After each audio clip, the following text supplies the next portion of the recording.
resistente, flexível e de baixo custo.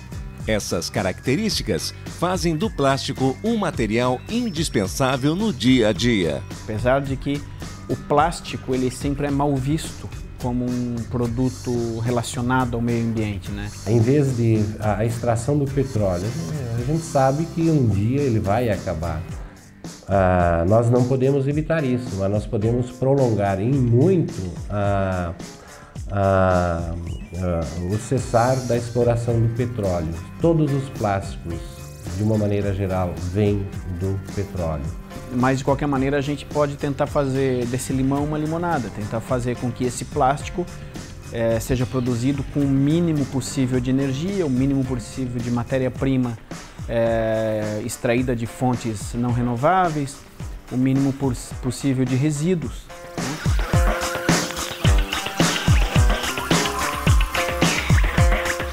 Em média, cada brasileiro consome 30 quilos de plástico reciclável por ano. De acordo com a Associação Brasileira da Indústria Química, em 2010 foram consumidas cerca de 6 mil toneladas de plástico, 50% a mais do que no ano 2000. Bom, na verdade, a questão de sustentabilidade é a sobrevivência da empresa no futuro.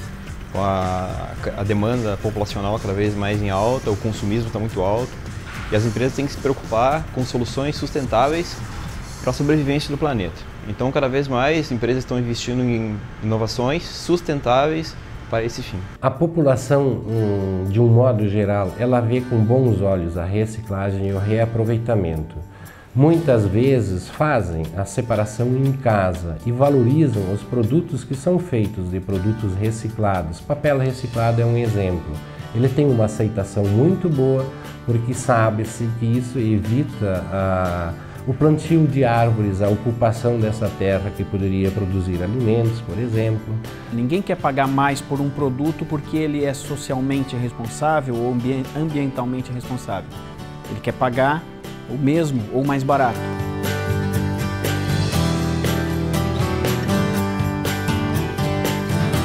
No programa de hoje, como a transformação do plástico pode reduzir o lixo e a poluição. O Sustentar está começando agora.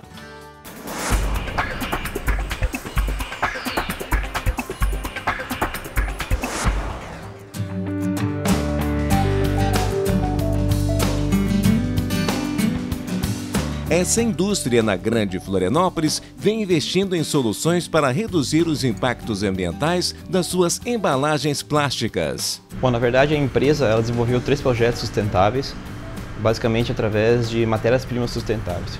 Um dos projetos é a utilização de material vindo da cana-de-açúcar, né, que a gente chama de polietileno verde. Esse material vem numa fonte renovável e é 100% reciclável.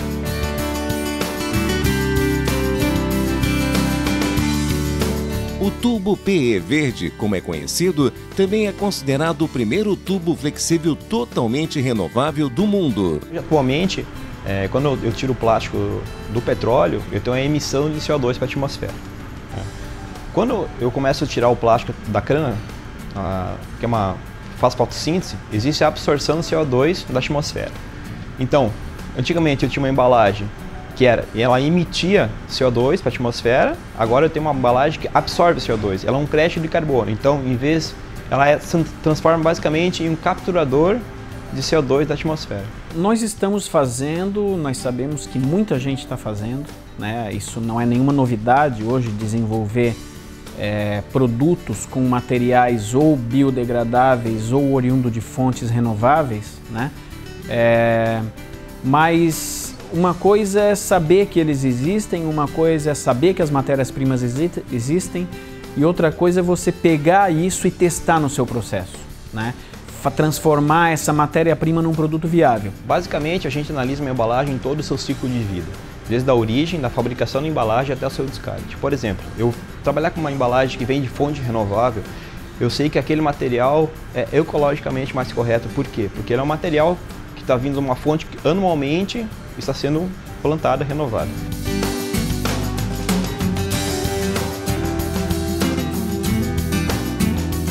Segundo o levantamento realizado pela Companhia Nacional de Abastecimento, a produção de cana-de-açúcar no Brasil deve passar de 560 milhões para quase 600 milhões na próxima safra. Porque tem uma discussão também porque tem uma competição entre a terra, a mesma terra que produz alimentos, ela hoje está começando a produzir insumos e matérias-primas para as indústrias, né? E tem uma discussão hoje que já se trava em âmbito global sobre isso, né? Poxa, será que vai faltar comida no mundo? E existe falta de comida no mundo? E mesmo assim, terras são cultivadas para produzir produtos industriais? Eu percebo uma tendência cada vez maior o uso de materiais de fontes renováveis, tá? Com o Brasil, principalmente, tem muita terra para se plantar cana, para plantar milho, para plantar, seja insumos agrícolas. E a tendência é que esses materiais consigam ter melhor performance e também, eu acho que o brasileiro vai começar a assumir mais a responsabilidade sustentável. E existem novas leis também do governo federal, um exemplo é a Política Nacional de Resíduos Sólidos, que coloca lá nos seus parágrafos a questão de sustentabilidade, o reuso de material. Eu aposto também muito na reciclagem, né? Então, um casamento perfeito seria um material de fonte renovável que pudesse ser reaproveitado, como por exemplo é o nosso plástico verde. Mas eu acho que essas questões, essas respostas, elas acontecem com o tempo, né? Hoje em dia, ainda tem muita terra a ser cultivada no mundo inteiro, precisa de esforço, precisa de pesquisa, né? E precisa de investimento para isso tudo. Mas eu acredito que, assim, pouco a pouco nós vamos caminhando nesse rumo de produtos mais, digamos, corretos ambientalmente, né? É o caso do plástico verde, que aos poucos está sendo incorporado no dia a dia das pessoas. Ele já é uma realidade. Hoje eu acredito que esse ano, até agora, a gente já deve ter alcançado aí uns 3 a 4% do nosso faturamento baseado nesse plástico verde, e tem vários produtos em análise, em homologação. Essas homologações elas são demoradas, né? Porque todas elas passam também por Anvisa e licenciamentos específicos. Mas elas vão acontecendo aos poucos.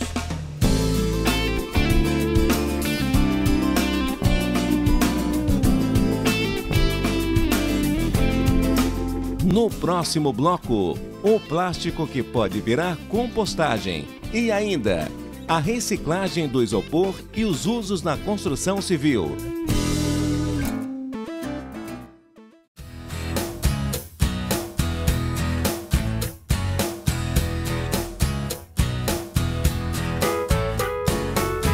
No Brasil, a reciclagem não atinge nem 20% dos plásticos descartados.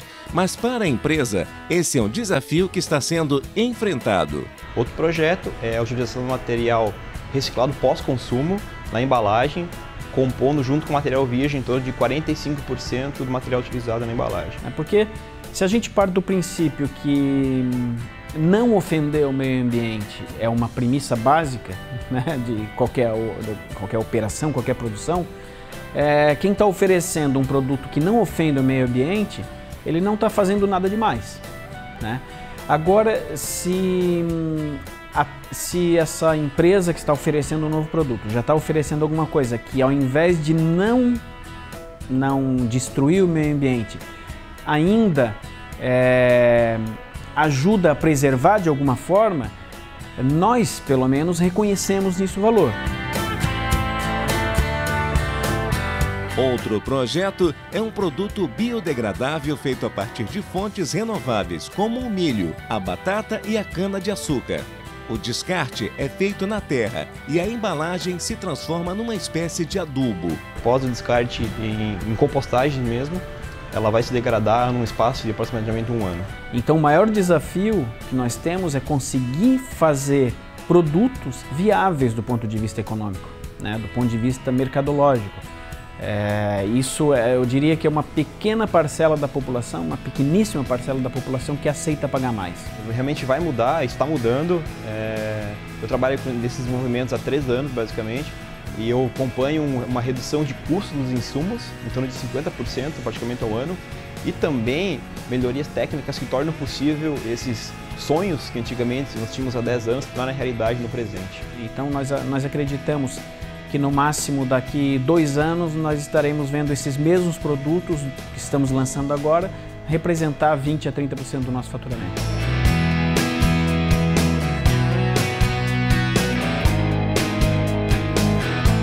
Você já ouviu falar em EPS, o poliestireno expandido? O EPS é um material que é vulgarmente conhecido como isopor. O isopor ele é uma matéria-prima 100% derivada do petróleo. Todos nós conhecemos esse material, é utilizado para conservadoras, baldinhos de gelo, evoluiu alguns anos atrás muito fortemente para embalagens de todo quanto é material de linha branca, geladeiras, refrigeradores, televisores, todo aquele material de proteção. E também, ultimamente, na construção civil.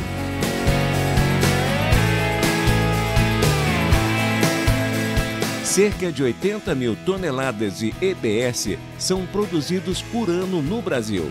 Apesar de ser um material leve, ele representa grande volume e desperdício quando não reciclado. O isopor ele causa uma poluição visual muito forte, porque quando ele é descartado na rua, ele aparece com muita facilidade. Ele é muito volumoso. Ele ocupa muito espaço, tanto na rua, ao ser descartado para coleta do lixo, muitas vezes lixo normal, lixo comum, e também nos aterros. Ele ocupa um espaço gigantesco. O isopor ele é um material que ele é 100% reciclável. Ele não agride a camada de ozônio, ele é um material inerte.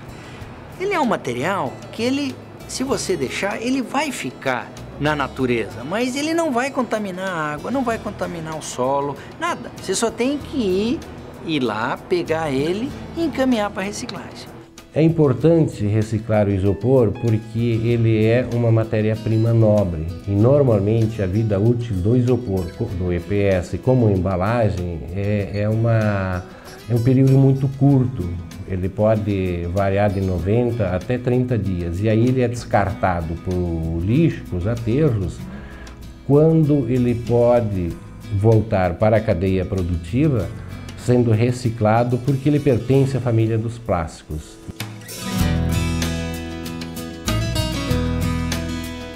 Desde 2007, essa indústria de Joinville recicla o EPS e tem seu trabalho destacado no Brasil e no mundo afora. Então, há uns 10, 12 anos atrás, a gente começou este trabalho internamente na empresa, fazendo isso. E eu tentei convencer todo um segmento aí também a adentrar nesse segmento e fazer isso.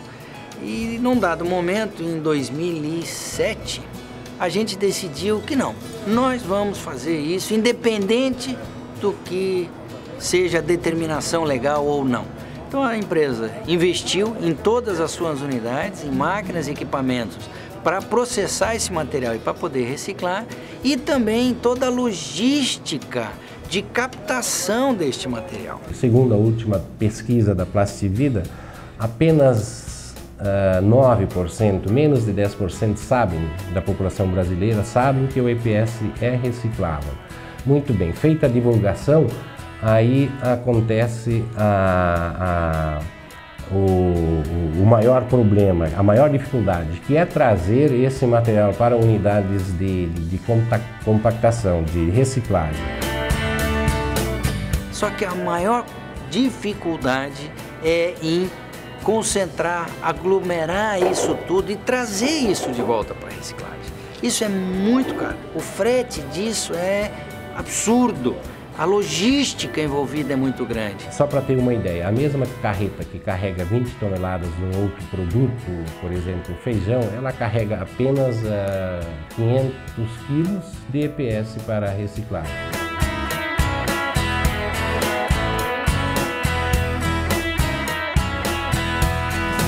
O processo de reciclagem tem início com a retirada de etiquetas e a moagem. Em seguida, o material é encaminhado para a compactação, no qual o oxigênio é retirado e o isopor se transforma em barras de poliestireno, um tipo de plástico. Depois de passar pela trituração, extrução e filtragem, está pronto para entrar na cadeia produtiva e se transformar num novo produto. A tecnologia para a reciclagem do isopor, ela é muito simples, ela é totalmente dominada. A grande dificuldade é a logística, é trazer esse material para a unidade de reciclagem. Então, em termos de tecnologia, é simples, não usa água, é uma tecnologia limpa e não emite qualquer gás ou um outro.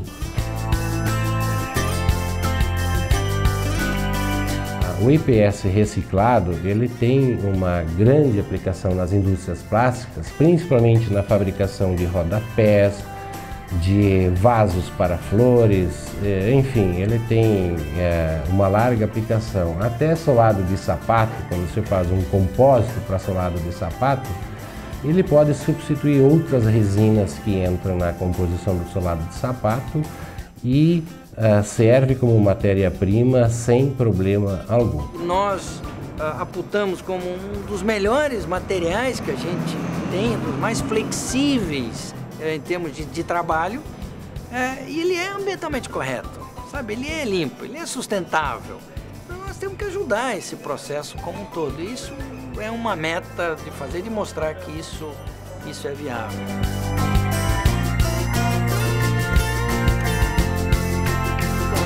A seguir, rapidez e eficiência na hora de construir.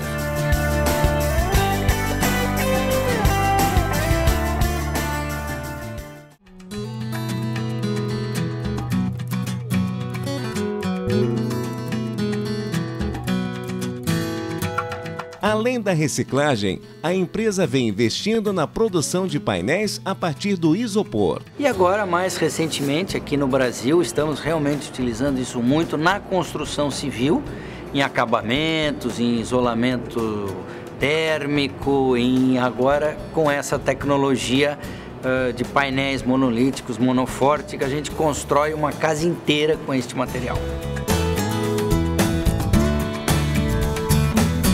Proteção acústica, conforto ambiental e rapidez na hora da fabricação fazem da tecnologia em pré-moldados uma vantagem na hora de construir. Por causa disso, seu Altamiro escolheu investir nesse tipo de obra, mas com um diferencial: o uso de painéis de EPS. Olha, eu estou vendo na questão da execução muito mais viável, porque a velocidade da obra é muito maior, uma economia fundamental na mão de obra e realmente eu estou gostando. São painéis de EPS, tradicionalmente conhecido como isopor, com características de ser retardante à chama, numa estrutura de tela de aço galvanizado, eletrosoldada em ambas as faces. E ele já vem pronto para utilizar, a gente trabalha em cima do projeto do cliente, e traz isso para a obra de uma forma que ele possa ser montado rápido e facilmente. Trabalhando há 50 anos na construção civil, essa foi a primeira vez que o seu Osmar teve contato com esse tipo de material. Agora, uma obra erguida em isopor é a primeira vez. Quando eu marquei com o Matiola aqui, que ele me disse que era alvenaria no começo. Tudo bem, nós vamos lá, vamos fazer. Porque ele mudou para isopor, digo, olha, eu estou com o pé atrás, eu não conheço o tipo de serviço, não sei o que eu vou fazer, o que não vou fazer, digo, eu nunca trabalhei com isso. As pessoas sempre perguntam como que fica a característica dessa obra no final. Ela fica com som de oco, você bate, ela vai ter um som que não tem nada por dentro, e essa característica a gente não encontra nesse sistema. Ele é muito parecido com o sistema convencional, onde você tem um revestimento de reboco, de argamassa, de concreto, seja lá o que for, externamente, e isso agrada muito o usuário final. Ele sente que tecnicamente muito parecido ao tato, ao som, é muito parecido ao sistema convencional. Quando a gente começa uma construção, o primeiro que vem é o fundamento, é sapata, furação, ferragem, alicerce forçado. E esse aqui não, esse aqui eu fiz um quadrado, botei duas telas e concretamos. E depois no futuro também A própria questão do calor, né, que o EPS não deixa passar calor, acredito que vai economizar em energia, vai se tornar uma obra dentro da atualidade sustentável. E a grande economia vem exatamente da menor utilização de mão de obra, quantidade de mão de obra inferior, a velocidade da execução que é maior, a gente consegue diminuir o prazo da obra e a utilização em menor escala, bem menor escala, de outros insumos como madeira, ferro, enfim. Uma obra dessa aqui nós temos com 4 dias e meio trabalhado, estamos com a metade do prédio erguido, a metade do primeiro pavimento. E se fosse fazer de alvenaria, nós teria gastado mais ou menos, eu calculo, de quase 30 dias para fazer um pedaço desse tamanho.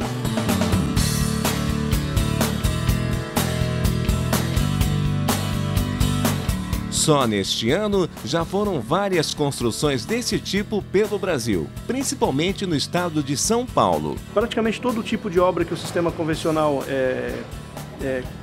pode se fazer de edificações em termos de habitacionais ou prédios de escritório, hospitais, escolas, enfim. Esse sistema é bastante flexível e é possível reproduzir praticamente todo tipo de sistema construtivo ou de habitações que o sistema convencional consegue realizar. Ah, mas é quase 100% bem mais fácil. Meu Deus. Desde da força que a gente tem que fazer no início de uma outra obra diferente, para essa aqui não faz força de nada, né? Trabalha mais com a cabeça do que com os braços. Para o gerente da empresa, esse é um sistema que traduz exatamente o que o brasileiro gosta. A característica da construção civil no Brasil, a gente costuma dizer que o brasileiro tem uma característica romana de construir, de empilhar tijolos, empilhar pedras. A gente ainda pertence a essa escola, vamos dizer, romana. E o brasileiro é bastante refratário, bastante resistente a sistemas construtivos, né, que sejam muito diferentes disso. E a vantagem desse sistema construtivo é que nós conseguimos entregar essa característica da alvenaria, de ter o reboco, de ter o concreto, de ser sólido ao toque, de o usuário, de as pessoas que estão trabalhando e convivendo com a obra, perceberem que é diferente, mas é bastante parecido no resultado final. Isso agrada bastante o cliente no final. Me convenci que realmente há uma expectativa boa, muito boa, e é um quebra de paradigma, né? E provavelmente muitos vão descobrir esse sistema e vão adotar, mesmo porque fica uma obra leve, né? 50% mais leve e completamente segura. Ah, não, é uma inovação que a gente eu nunca esperava de um dia chegar e conhecer uma coisa disso aí.